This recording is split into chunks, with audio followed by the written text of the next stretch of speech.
wabarakatuh. Dalam cerita kali ini, kita akan membahas pertemuan antara Dajjal dan Nabi Khidir alaihissalam di akhir zaman. Dajjal adalah seorang manusia yang akan hidup sampai akhir zaman, begitu juga dengan Nabi Khidir alaihissalam. Banyak ulama berpendapat bahwa Nabi Khidir alaihissalam masih hidup sampai hari ini, dengan usianya yang diperkirakan lebih dari 6.000 tahun. Dalam pertemuan mereka di hari kiamat, Dajjal memenggal kepala Nabi Khidir. Dan dalam sejarah kehidupan manusia, hanya Dajjal yang memiliki kemampuan untuk menipu dan menciptakan fitnah terbesar. Rasulullah pernah bersabda bahwa tidak ada makhluk sejak Adam diciptakan hingga kiamat yang fitnahnya lebih besar dari Dajjal. Ketika Dajjal muncul, artinya bumi sudah berada di ambang kiamat besar. Saat ini, Dajjal sedang dipenjara di sebuah pulau dan menunggu untuk keluar. Dia menunggu terjadinya musim kemarau parah selama 3 tahun. Musim kemarau tersebut bukanlah seperti yang kita alami saat ini, melainkan masa yang sangat sulit. Tanaman gagal panen dan hewan ternak banyak yang mati karena tidak ada air sama sekali, suhu pun menjadi sangat panas. Pada tahun pertama musim kemarau, Allah memerintahkan langit untuk menahan sepertiga hujan dan bumi untuk menahan sepertiga tanaman agar tidak berbuah. Pada tahun kedua, situasinya menjadi lebih parah dengan 2/3 air hujan dan tanaman ditahan. Pada tahun ketiga, tidak ada satupun tetes hujan yang turun dan tidak ada tanaman yang berbuah. Populasi hewan ternak akan menipis, bahkan mungkin habis, dan manusia akan merasakan kelaparan dan juga kesusahan. Ketika rantai yang mengikat Dajjal terlepas, dia akan keluar dari penjara dan muncul di Isfahan atau Iran. Dajjal akan mengaku sebagai orang yang soleh dan memiliki banyak pengikut, termasuk orang-orang Islam. Namun, ketika Dajjal melakukan perjalanan dan mengaku sebagai nabi, banyak orang Islam yang meninggalkannya. Dalam perjalanannya, Dajjal akan memiliki 7 golongan pengikutnya, yaitu orang-orang Yahudi, pelaku bid'ah, setan dari bangsa jin, kaum Khawarij, budak hawa nafsu, orang-orang yang biasa melakukan maksiat, dan wanita akhir zaman. Wanita-wanita ini akan menjadi pengikut Dajjal karena hanya dia yang sanggup menurunkan hujan saat terjadi kekeringan atau kemarau. Rasulullah SAW pernah bersabda bahwa mayoritas pengikut Dajjal adalah kaum wanita. Dalam hadis riwayat Ahmad disebutkan bahwa ada seorang yang khawatir keluarganya ikut Dajjal, sehingga dia mengikat mereka agar tidak pergi menuju Dajjal. Dalam masa ini, Dajjal akan mengaku sebagai nabi, bahkan Tuhan, mempengaruhi banyak orang termasuk wanita akhir zaman yang akhirnya menjadi pengikutnya. Puncak dari fitnah Dajjal ini akan memunculkan Nabi Khidir alaihissalam yang akan bersaksi dan juga meyakinkan umat manusia bahwa Dajjal adalah penipu. Namun, Dajjal akan memenggal kepala Nabi Khidir yang kemudian akan hidup kembali atas izin Allah. Tindakan ini akan membingkai perdebatan dan juga ujian bagi umat manusia, di mana sebagian akan tetap beriman dan sebagian lainnya akan percaya pada kekuatan Dajjal. Dalam sebuah riwayat dikisahkan pertemuan antara Nabi Khidir alaihissalam dan Dajjal, dan kisah ini diriwayatkan dari Abu Sa'id Al-Khudri radhiyallahu an di dalam kitab kumpulan hadis Sahih Muslim. Abu Sa'id Al-Khudri berkata bahwa suatu kali Nabi Muhammad SAW menceritakan kepada para sahabat tentang suatu kisah yang sangat panjang tentang Dajjal. Nabi Muhammad bercerita, Dajjal datang tapi terlarang memasuki Madinah. Karena tidak bisa masuk Madinah, Dajjal berhenti di sebuah kebun di pinggir kota. Dan pada hari itu, datanglah seorang laki-laki, kemudian berkata, "Aku memastikan bahwa engkau adalah Dajjal yang diceritakan Rasulullah kepada kami." Dajjal kemudian berkata kepada pengikutnya, "Apa pendapat kalian tentang orang ini? Seandainya aku bunuh orang ini, aku bisa menghidupkannya kembali. Apakah kalian meragukan itu?" Pengikutnya menjawab, "Tentu tidak." Lelaki itu pun dibunuh, lalu dihidupkan kembali. Dan setelah hidup kembali, lelaki itu berkata kepada Dajjal, "Demi Allah, sekarang aku semakin yakin bahwa engkau sungguhnya adalah Dajjal." Dajjal kemudian hendak membunuhnya kembali, tetapi tidak mampu melakukannya lagi. Abu Ishaq berkata, lelaki itu adalah Nabi Khidir alaihissalam. Hadis riwayat Muslim. Bagi seorang Muslim, ada beberapa hal yang bisa dilakukan agar terlindung dari fitnah Dajjal, dan dalam berbagai hadis disebutkan beberapa amalan yang dapat membuat seorang mukmin terhindar dari fitnah Dajjal. Pertama, memasuki salah satu haramain, Mekah atau Madinah, karena Dajjal tidak akan masuk ke sana selamanya. Kedua, memasuki Masjid Al-Aqsa atau Gunung Tur.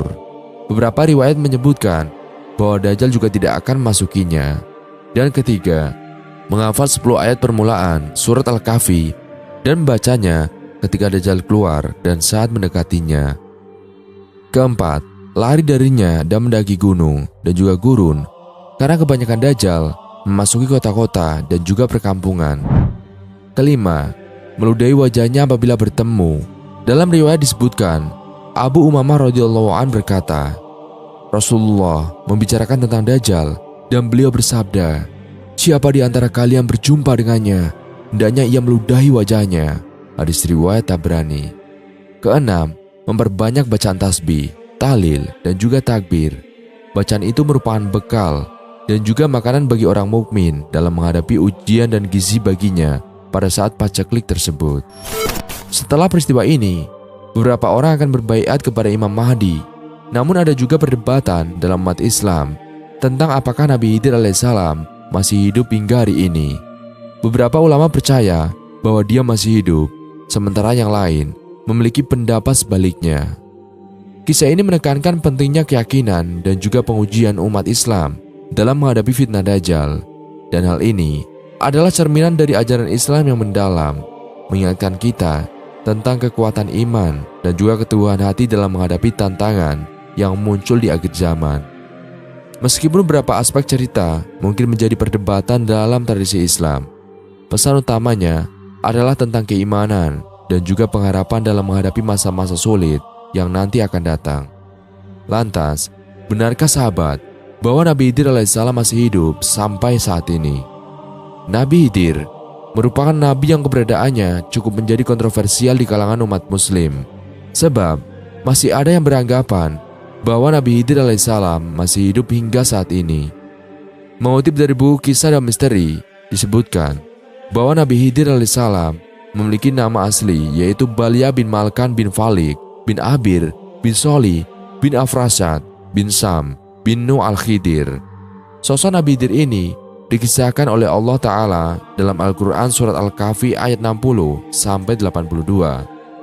Yang mengutip dari buku berjudul Nabi Khidir karya M. Alwi, disebutkan bahwa Khidir dilahirkan di sebuah gua, dan ketika Khidir masih bayi, ibunya selalu memberikan susu kambing segar setiap hari. Suatu ketika, Khidir diambil oleh seorang penggembala dan dididik hingga beranjak dewasa. Khidir kemudian tumbuh menjadi anak yang cerdas dalam hal tulis-menulis dan juga membaca suhuf atau lembaran-lembaran yang diturunkan oleh Nabi Ibrahim alaihissalam. Sebenarnya, nama Khidir merupakan suatu gelar dan hal tersebut didasarkan pada suatu riwayat yang diterima oleh Abu Sa'id Muhammad bin Abdullah bin Hamdun dari Abu Hamid bin Al-Husain Al-Saraqi bin Bashar dan Ahmad bin Yusuf. Keduanya berkata, Abdullah bin Hamid Al-Waraq dari Maki bin Abdan, dari Abu Al-Hazar, dari Abdul Razak, dari Muhammad, dari Wahab bin Munabi, dari Abu Hurairah radhiyallahu an, telah memberitahukan kepada kami bahwa Rasulullah pernah bersabda, ia dinamai Khidir sebab ia duduk dengan memakai pakaian dari bulu unta berwarna putih, di mana jika kain itu bergoyang, maka di bawahnya akan tampak berwarna hijau. Melansir dari buku karya Heri Kurniawan Tasjid yang berjudul Kisah dan Misteri Nabi Khidir alaihissalam, disebutkan bahwa cerita mengenai sosok Nabi Khidir yang dikisahkan di dalam Al-Quran dapat memberikan gambaran yang jelas bahwa Khidir memang mempunyai peran yang penting di dunia ini. Dalam buku tersebut disebutkan bahwa ada beberapa faedah dan mengetahui peranan Nabi Khidir alaihissalam, yaitu agar bisa menjadi tolak ukur atau penempatan status Nabi Khidir dalam kehidupan masa kini dan masa yang akan datang. Selain itu, ada juga faedah lainnya, yaitu agar umat Islam tidak terjebak pada pengkultusan seorang Khidir melalui pemahaman yang tidak berdasar. Hal tersebut dianggap perlu dan juga menjadi alasan pentingnya mengkaji peran sebenarnya Nabi Khidir dalam dunia ini. Meskipun hal-hal mengenai Nabi Khidir menimbulkan banyak penafsiran yang berbeda, tak seharusnya hal tersebut memicu perpecahan dan konflik antara umat muslim.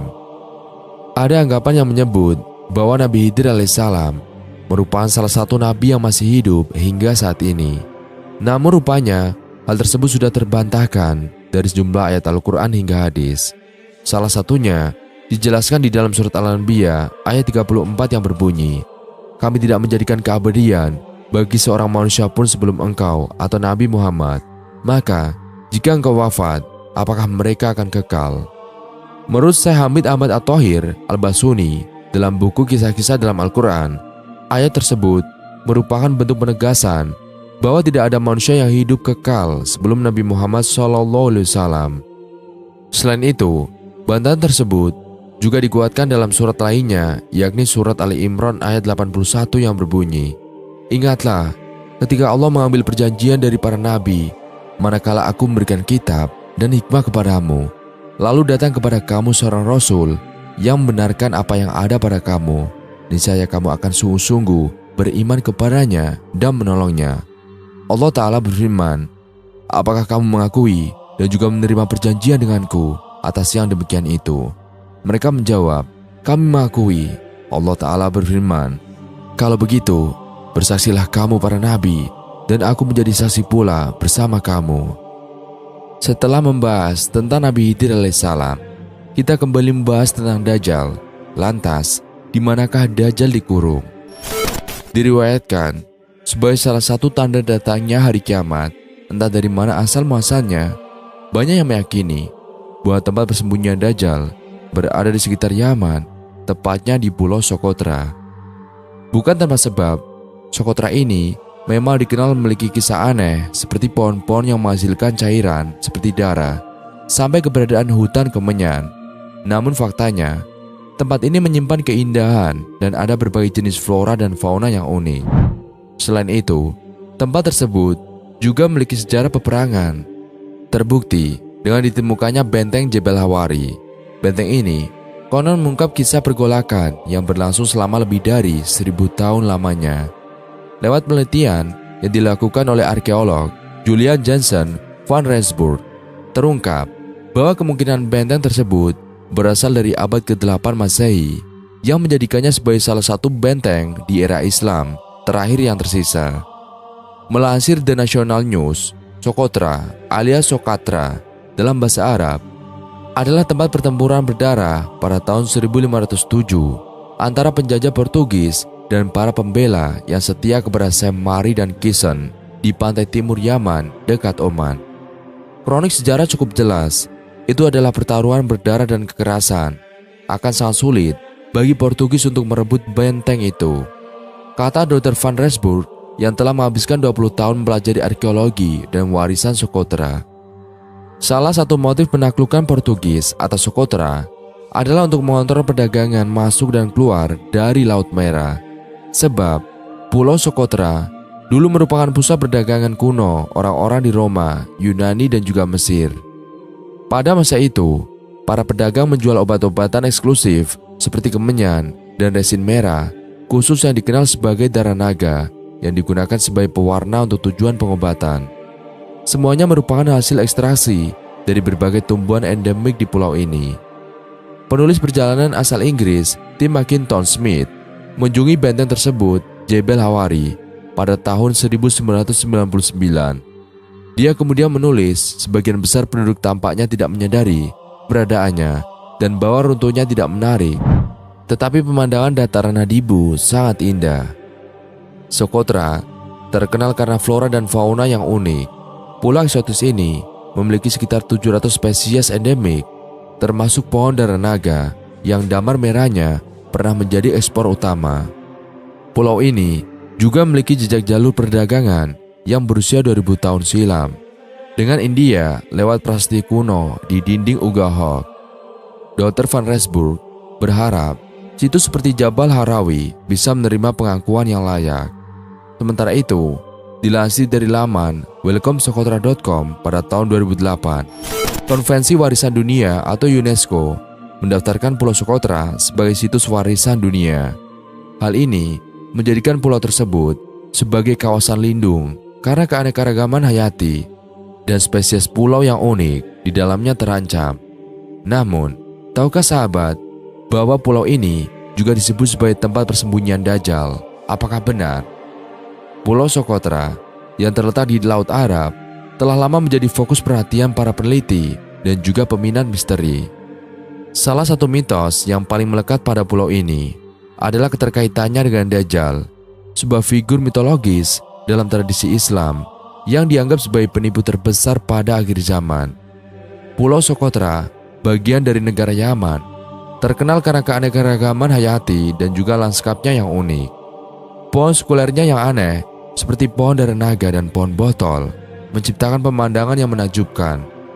UNESCO telah mengakui Socotra sebagai situs warisan dunia karena keindahannya yang luar biasa.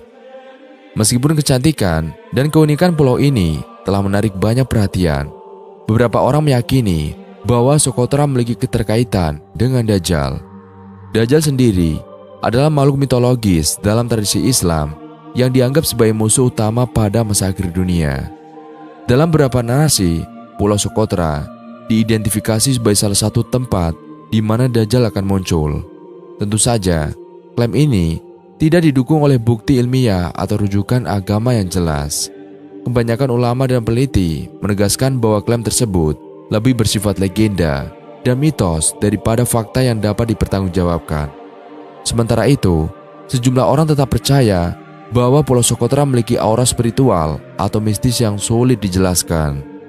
Sebagai pulau yang berlokasi strategis di Laut Arab, Socotra telah menjadi pusat perdagangan dan pertukaran budaya selama berabad-abad. Namun, ada bukti konkret yang mendukung bahwa pulau ini memiliki keterkaitan dengan Dajjal atau kejadian mitologis tertentu. Sebaiknya, kita melihat Socotra sebagai warisan alam yang luar biasa dan juga melibatkan diri dalam penelitian yang lebih ilmiah dan rasional untuk memahami keunikan pulau ini. Meskipun Pulau Socotra memiliki daya tarik dan keunikan alam yang luar biasa, klaim seputar keterkaitannya dengan Dajjal sebaiknya ditangani dengan hati-hati. Kita dapat menghargai warisan alam pulau ini tanpa mempercayai mitos atau legenda tanpa dasar yang mungkin telah berkembang seiring waktu. Dengan lebih memahami keanekaragaman hayati dan kekayaan budaya Socotra, kita dapat menikmati pesona tanpa melibatkan diri dalam spekulasi tidak berdasar. Lantas, apa alasan kenapa Pulau Socotra dijuluki sebagai Pulau Dajjal? Sebenarnya, tidak ada alasan pasti mengenai kenapa Pulau Socotra dijuluki sebagai Pulau Dajjal. Pasalnya, dalam Al-Quran dan hadis tidak dijelaskan secara spesifik dan gamblang dari bumi bagian mana persisnya Dajjal akan keluar. Hanya saja, Tamim Ad-Dari meriwayatkan jika Dajjal dikurung di sebuah pulau di suatu tempat di dunia. Pulau Socotra digadang-gadang sebagai Pulau Dajjal karena kemisteriusannya dan juga keunikan pulau tersebut. Mengutip Welcome to Socotra, Socotra berasal dari bahasa Sanskerta kuno yakni Dvipa, Sukadara, yang di masa lalu dipercaya sebagai tempat bagi para penyihir, jin, dan juga monster. Bahkan banyak mitos dan legenda yang percayai jika di sana terdapat ular terbang, sarang ponik, dan juga burung rok. Kepulauan Socotra berada di Samudra Hindia antara Semenanjung Arab dan Tanduk Afrika atau sekitar 240 km timur Kap Guardafui di Somalia dan 380 km selatan Ras Fartak di Yaman. Dengan wilayah seluas 3.796 km persegi, Socotra terbagi menjadi 3 zona utama, yakni dataran pantai, dataran tinggi kapur, dan pegunungan Hagir. Kepulauan ini memiliki keanekaragaman hayati paling tinggi di dunia dan secara global menjadi tempat konservasi. Karena itulah, sahabat tidak akan menemukan hotel atau resort di sini. Dan sejak zaman dahulu, Socotra telah dikenal dunia sebagai pemasok kemenyan, mur, lidah buaya, dan damar darah naga yang dapat dipercaya ampuh menyembuhkan luka dengan cepat. Lalu, bagaimanakah tanggapan Islam mengenai Dajjal dan Pulau Socotra? Dalam ajaran Islam, munculnya Dajjal merupakan salah satu pertanda datangnya hari kiamat. Beberapa riwayat hadis Rasulullah menyebutkan bahwa Dajjal saat ini disembunyikan oleh Allah Ta'ala di sebuah tempat rahasia di muka bumi ini. Dajjal terus bersembunyi di tempat tersebut hingga waktu kemunculannya yang diriwayatkan sebagai salah satu dari tanda kiamat. Banyak yang percayai bahwa tempat persembunyian tersebut berada di sebuah daerah di negeri Yaman, yaitu Pulau Socotra. Media barat pun menjuluki pulau ini sebagai pulau alien di bumi. Pendapat ini tidaklah mengherankan sebab pulau ini menjadi habitat bagi hewan-hewan eksotis dan tumbuhan yang tak lazim ditemui di tempat lain. Dalam Islam, memang dikabarkan kalau si Mesias palsu ini sekarang tengah berdiam di sebuah tempat di bumi dan akan muncul ketika waktunya tiba. Dan ketika hal ini dikorelasikan dengan sebuah hadis, banyak yang kemudian yakin jika Socotra inilah tempat Dajjal yang dimaksud.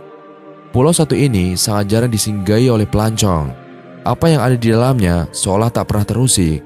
Jika dilihat dari letaknya, Socotra tak benar-benar sulit dilihat. Pesawat dan kapal laut jelas masih bisa menjangkaunya, tapi anehnya, pulau ini selalu terlewat. Alasan lain kenapa Socotra jarang dijamah adalah rumor persembunyian Dajjal. Socotra identik dengan persembunyian Dajjal sebagaimana disebutkan Nabi Muhammad yang diriwayatkan dalam sebuah hadis.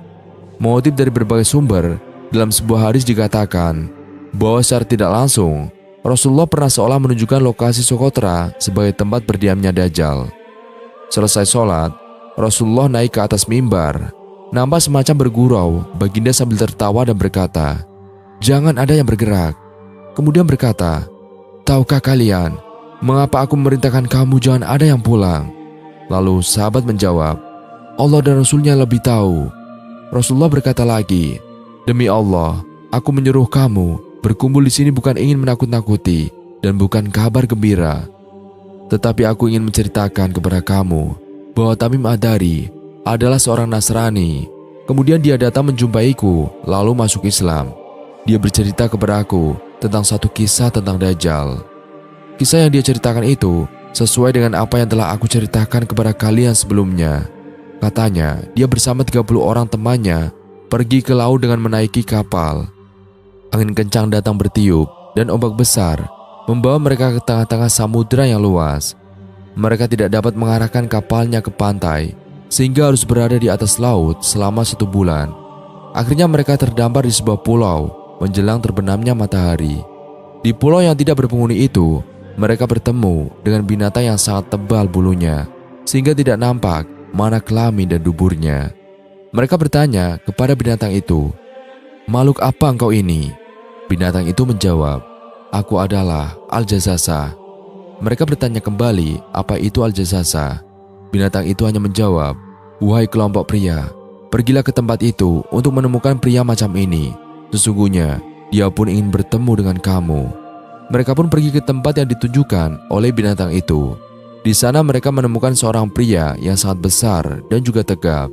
Artinya, mereka tidak pernah melihat orang sebesar itu. Dari tangannya sampai ke tengkuknya dikuatkan dengan besi.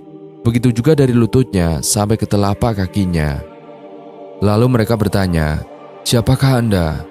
Orang seperti raksasa itu menjawab, "Kamu telah mendengar cerita tentang aku. Sekarang aku pula ingin bertanya siapa kamu ini." Mereka menjawab, "Kami adalah orang Arab. Kami pergi ke laut naik kapal. Tiba-tiba datang ombak besar membawa kami ke tengah-tengah samudera luas. Dan kami berada di lautan selama 1 bulan. Akhirnya kami terdampar di pulau Anda ini. Awalnya kami bertemu dengan binatang yang sangat tebal bulunya, sehingga kami tidak dapat mengenali jenis kelaminnya. Kami tanya siapa dia," katanya Al-Jassasa. Kami tanya apa maksudnya. Dia hanya menjawab, "Wahai kelompok pria, pergilah ke tempat ini untuk menemukan pria macam ini. Sesungguhnya dia pun ingin bertemu dengan kamu. Itulah sebabnya kami datang ke tempat ini. Sekarang kami sudah bertemu dengan Anda dan kami tahu siapa Anda sebenarnya." Makhluk yang sangat besar itu belum menjawab pertanyaan mereka. Lalu mereka terus saja mengajukan pertanyaan, "Ceritakan kepada aku keadaan kebun kurma yang di Bisan atau nama tempat di negeri Syam itu." Mereka menjawab, "Kondisi apanya yang Tuhan maksudkan?" Orang besar itu menjawab, "Maksudku, apakah pohon kurma itu berbuah?" Setelah mereka menjawab bahwa pohon kurma itu berbuah, orang besar tadi berkata, "Aku takut pohon itu tidak berbuah." Orang besar itu bertanya lagi, "Ceritakan kepadaku tentang sungai Tabaro atau danau Tiberias." Lalu mereka menjawab, "Tentang apanya yang Tuhan maksudkan?" Lelaki itu menjawab, "Maksudku, airnya apakah masih ada?" Dan mereka menjawab, "Airnya tidak susut." Lelaki itu berkata, Air sungai itu disangsikan akan mengering. Akhirnya, pria seperti raksasa itu berkata, "Kalau begitu, ceritakan kepada aku tentang Nabi Al-Amin itu, apa yang dia buat?" Mereka menjawab, "Dia telah berhijrah dari Mekah ke Madinah." Lalu laki itu bertanya lagi, "Apakah dia diperangi oleh orang-orang Arab?" Mereka menjawab, "Iya, dia diperangi oleh orang-orang Arab." Lelaki itu bertanya lagi, "Kalau begitu, apa pula tindakan dia terhadap mereka?" Mereka ceritakan bahwa Rasulullah telah mengembangkan dakwahnya dan sudah banyak pengikutnya. Orang besar itu berkata lagi, "Memang begitulah, padahal mereka beruntung jika taat kepadanya." Kemudian orang itu berkata, "Sekarang aku terangkan kepadamu bahwa aku adalah Al-Masih Ad-Dajjal. Nanti aku akan diberi izin keluar, lalu aku pun akan menjelajahi dunia ini. Dalam waktu 40 malam sudah dapat aku jalani semua, kecuali Mekah dan Madinah yang aku tidak dapat memasukinya. Negeri Mekah dan Madinah dikendalikan oleh para malaikat, maka aku tidak dapat menembusnya." Rasulullah menekankan tongkatnya di atas mimbar sambil berkata, "Inilah negeri yang tidak dapat dimasukinya itu, yaitu Madinah. Saudara-saudara sekalian, apakah sudah aku sampaikan cerita ini kepada kalian?" Mereka menjawab, "Iya, sudah ya Rasulullah." Rasulullah berkata lagi, "Sesungguhnya hadis Tamim itu lebih meyakinkan aku lagi.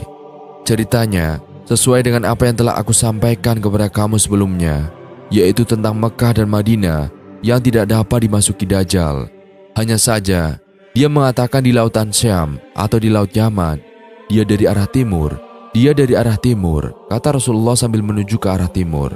Dengan hadis tersebut, Rasulullah kembali menyampaikan kabar bahwa Dajjal akan muncul dari arah timur Madinah. Wallahu a'lam bishawab. Sekian video kali ini, kurang lebihnya kami mohon dimaafkan. Yang benar, datanya dari Allah Subhanahu wa Ta'ala, hilau atau keliru, datanya dari saya pribadi. Wassalamualaikum warahmatullahi wabarakatuh.